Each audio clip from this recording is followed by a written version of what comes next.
Google's Chrome has dominated for over a decade, but its reign may finally be coming to an end. What does this mean for you, your business, your marketing? Let's talk about the big change on the horizon right now. Welcome to the new browser wars. This change could be huge. So what's the skinny? What's happening? So to compete with Chrome, both OpenAI and Perplexity are releasing web browsers, which is kind of crazy. So OpenAI's OpenAI rather, is developing a standalone browser that's powered by its GPT models. And this isn't a browser that includes AI. It is AI. So expect chat-based navigation, task handling, and real-time search that feels more like a conversation than a Google hunt. And Comet by Perplexity. So it's already launched in beta, and Comet is an AI-powered browser built for power users with a sidebar assistant that helps summarize content, book appointments, and perform actions in real time. It's setting the stage for browser as an assistant. Both use Chromium, so these aren't completely reinventing the wheel, but they're building on Chromium, the open source platform that also powers Chrome. But the way that we use them is radically different. Less searching, more doing. So why does this actually matter? So imagine you have your own local bakery. Right now you depend on Google search to bring traffic to your site. When someone types in best sourdough near me, you've got your website, Google My Business, maybe a few ads. But with AI browsers, your potential customer might never search in the traditional way. So here's what's changing. So number one, closed loop browsing. AI completes the user's task in the browser itself. No need to visit your site. That means fewer clicks, fewer impressions, and less control over the user journey. So this is why it's going to be really important to leverage how AI looks at your site. There's also going to be a data shift. So Google collects massive data from Chrome and uses it for its ad targeting. AI browsers built by other companies will now own that behavioral data. So the other thing is SEO disruption. So these browsers will rely less on keyword-rich content and more on clear, structured data. So TLDR summaries and conversational formats. And I've been talking about this for weeks and weeks and weeks, especially since the new Google Core update. It's going to be more important to write your content for AI search and AI summaries. All right, so let's compare the two. The OpenAI browser versus the Perplexity browser. So Comet is the first one. Think of it as your proactive research assistant. You're reading a complex article and it summarizes the key points in the sidebar. You need to make a reservation. It can initiate that process without switching tabs. So for professionals and people that want to multitask in one tab, this could be a serious productivity boost. And I'm sure there's going to be a lot more features to come that we're going to iron out and see how we can really leverage this new browser. So OpenAI's operator is rumored to feature, since it's not out yet, it's rumored to feature deep integration with ChatGPT.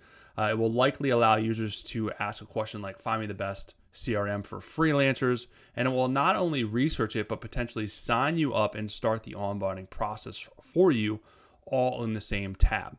So kind of similar. Again, I'm sure they're going to work in a similar way, and some are going to be better than others, or certain functions are going to be better than others.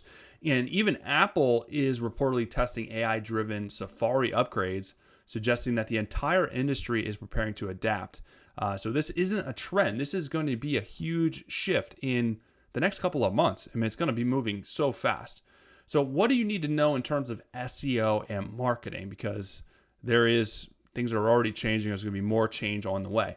So number one, there's new ranking signals. Traditional SEO signals like backlinks and keyword stuffing are losing ground. AI browsers will favor structured content, clear headings, and natural language. So think schema markup, FAQ sections, and semantic content. This is going to be really important. Number two is AI partnerships. So sites that partner with AI browser developers may get preferred visibility. It's like being a verified vendor in a curated marketplace. More trust, more exposure. And I'm sure they're going to start charging for that. Number three is attribution and tracking. So if traffic never reaches your site, how do you measure success? Marketers will need to rethink attribution models, possibly using AI analytics tools and alternate conversion signals like lead handoffs or assistant completions. And number 4 is content formatting. So your blog post shouldn't be just a wall of text. It has to be broken down into bullet points, add summaries, and make it digestible for both humans and machines. If your content reads well aloud, it likely works well for AI. And a fantastic tool I use for this is Arvow to break this down, and it prepares your content for these summaries, for these AI summaries, which let me show you really, really fast how this works. All right, so real quick, and then we'll get back to the rest of this update. So you can create blog articles. This will also help optimize your SEO on your pages. So this is an all-in-one SEO tool, but it's fantastic for traffic and releasing SEO content that's going to not be flagged by AI and it's going to be picked up by AI. So basically you would create an SEO article. You would just put your keyword in here. You can add a title if you want. And then you can basically generate articles targeting different keywords, different keyword clusters, different topic clusters. So here is a good idea. Here's for like a real estate agent in Miami. Well, you can kind of see the structure of this is exactly what AI is looking for. So it has a table of contents, which is good. It actually allows you to put in more keywords. But then it has a summary first and foremost, which AI picks up first. And then it has key takeaways. So all this stuff for AI overviews is being picked up first and going to be shown first. But the nice thing about this is it's not like creating and copying an article in ChatGPT, because it's not going to be SEO friendly for one. For two, it's going to be flagged by Google because they're de-indexing AI content. And they're going to easily be able to see that it's AI content. But this, they're not going to be able to see that it's AI content because you can integrate and add your brand assets. So you can add your internal links. So this is internal linking to other pages. You can add in your own knowledge base, your own pictures, all the information from your brand tone of voice. It has excerpts too, which are picked up by AI overviews. You can add your own YouTube channel or other people's if it's relevant. So all these components are going to make it seem and be unrecognizable that this is actually AI created because you're using your own brand assets, and it has all the SEO bells and whistles. So this is what you need to consider to start using so that you can stay ahead. And because if all these browsers are being switched to AI, then you're going to need to be optimized for AI overviews and AI search. And this is one way to do it really easily, really fast, and get ahead of the game. So that's a brief overview of that. Now let's talk about what this means for you. And again, there is a link below if you want to try out Arvow for free. There's also a discount code because I believe in it so much. And it's a way that I'm staying ahead of the game. But what does this mean for you? So number one, publishers start exploring ways to syndicate content directly into AI experiences. So if you rely on affiliate links, prepare to lose ground to AI-delivered summaries and direct answers. Again, releasing content like I just showed you so that you can be shown in AI overviews and AI search. Marketers, so traditional funnel strategies may need a revamp. So think in terms of micro engagements and AI-triggered conversions. So short, actionable content will win. Bottom of the funnel content will win because it's answering their questions directly. So think in terms of that when you're creating your content.